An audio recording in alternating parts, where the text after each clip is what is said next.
What's up, guys? Crispy here, and this is Let's Play Saturday, episode 1. And I am playing some Homefront. It was suggested to me by Aerodax, and I wasn't really, his YouTube name is too accurate. I wasn't really sure if I really wanted to get this game just because, you know, like, I heard good things about it and I heard bad things about it. But I bought it anyways because Blockbuster stores didn't carry it, and see me throw that grenade. And so the gun that I'm using is the ACR with no attachment because I just got it a couple levels ago or something. I don't remember.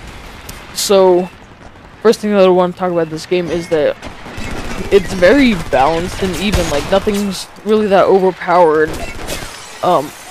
It seems very fair. Like, the guns aren't overpowered. The perk system is actually pretty cool. You get a total of 4 points, and you get 3 categories of perks. One perk is worth 3 points. Like, one category, the perks in that category are worth 3 points.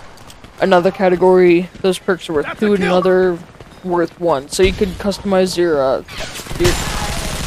perks, like, very differently. So you could have 1 3-point perk, or one 1-point perk, or, you know, different variations of 4. And so I think it's very interesting. You're not restricted to just 3 perks or 1 each in one category.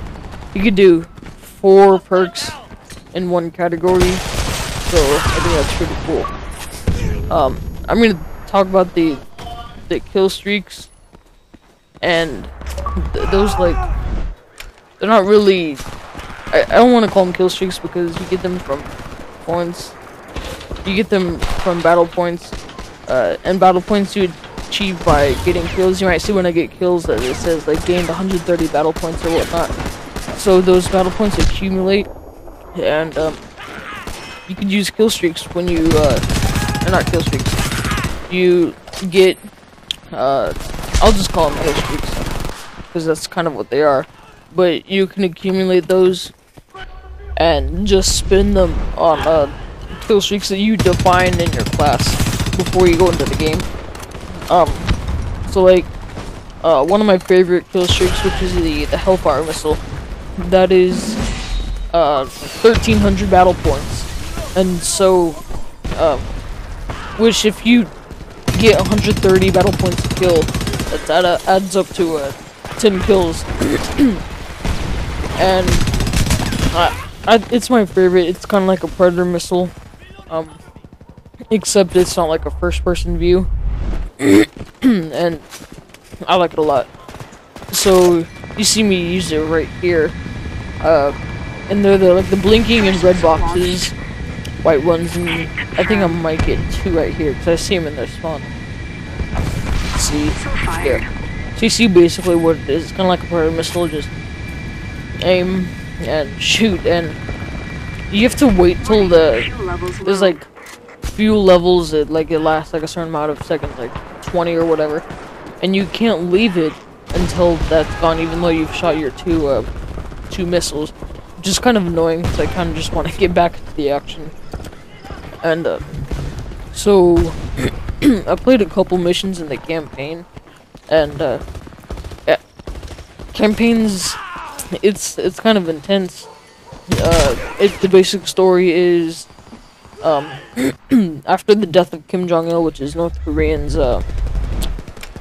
leader as of now, I forget if it's his son or grandson or something, Kim Jong-un, he takes over North Korea, and then he unifies South Korea and North Korea to make a unified Korea. And he basically goes for world domination. You know, he captures Japan, Mexico, and eventually the U.S. The year is 2027, so if this was true, it'd be in the next 16 years. And he basically tortures them, death, and some of the things that you see in there. It's like, what? Did that just really happen? Like, one of the scenes, there's like this, the army, the Korean army, they kill like this child's parents like right in front of him. They didn't kill the child, and it's pretty sad, and kind of makes me not like the Koreans even more, even though they haven't done anything yet.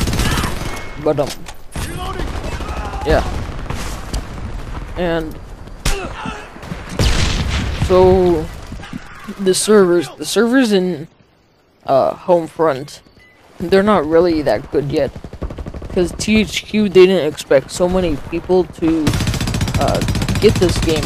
They weren't expecting big numbers, and so they didn't ready a whole bunch of servers. Dang, I died, but I got that guy. So they didn't ready a whole bunch of servers, so it was just hard for people to connect in groups and whatnot, and people to get on in general. So when you're in a party, it would be harder to connect. When you're by yourself, it would be harder to connect just because they had limited servers. But I think that now that it's out and they see that more people are buying it, that they're actually going to that they open the servers more. Or they more servers. I'm not really sure, not knowledgeable on how that works or anything. But I've only experienced one issue. Me and my friend, we were in a party, and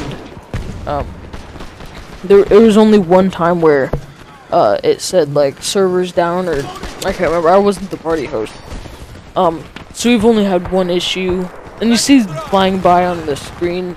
That's like it's like a little helicopter jet thing or whatever that tells people where people are. Kind of like a Blackbird in Black Ops. But it's kind of annoying when people just know where you are. So, is this compared to, oh, you see me get another Hellfire missile.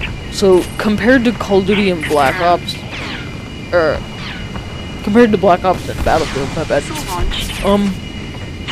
it stands up pretty well. I'm really enjoying this game. Multiplayer is fun, like I've said before. It seems very balanced. Kill streaks, they're not overpowered because, you know, you have to spend your battle points, and you can't buy like more because your battle points are gone. So it seems very even, like I've said before. Battlefield, I'm waiting for Battlefield 3. I have a beta, like I'm able to get into the beta because I got Medal of Honor Limited Edition. I'm not really sure when the beta's out. I'll definitely post some videos when it does come out. It seems very interesting. The new engine, the new Frostbite engine, looks very cool. And very interested to see that. Compared to, you see when I press back, I was on a 1 bar, which is kind of amazing. It doesn't seem like I'm lagging or anything. It looks like all my shots are hitting them, and really nothing is wrong. It doesn't look like I'm lagging or anything, which is pretty cool. I've heard some stuff like maybe they downgraded the graphics a little bit just to help with bandwidth and whatnot, but graphics still look pretty cool. I mean, they're not like as bad as I thought they would be. So if I was to give this game a rating out of 10, I'd definitely give it probably about an 8 or an 8.5. Critics such as IGN, I've seen their reviews, and they give it like a 7. They give it a rating just because of its graphics, which I don't think are really that bad. I thought they would be bad, but to me, they really aren't. So yeah, probably about an 8 or an 8.5. Multiplayer, I love it. Campaign, I've heard that it was a pretty good campaign and that you can't really like imagine. It's like a, how do I explain it? Like a breathtaking campaign. I don't know. But I'm gonna try to finish the campaign. Maybe I'll do some let's plays. I haven't recorded much of it. But yeah. So since this is the first let's play, I want you guys to. I'll have a link in, or not link. I'll have a description of stuff. More games down below. I want you guys to comment on them. I will have it up by next Saturday. But anyways, this has been the first episode of Let's Play Saturday. And until next time, I'm out.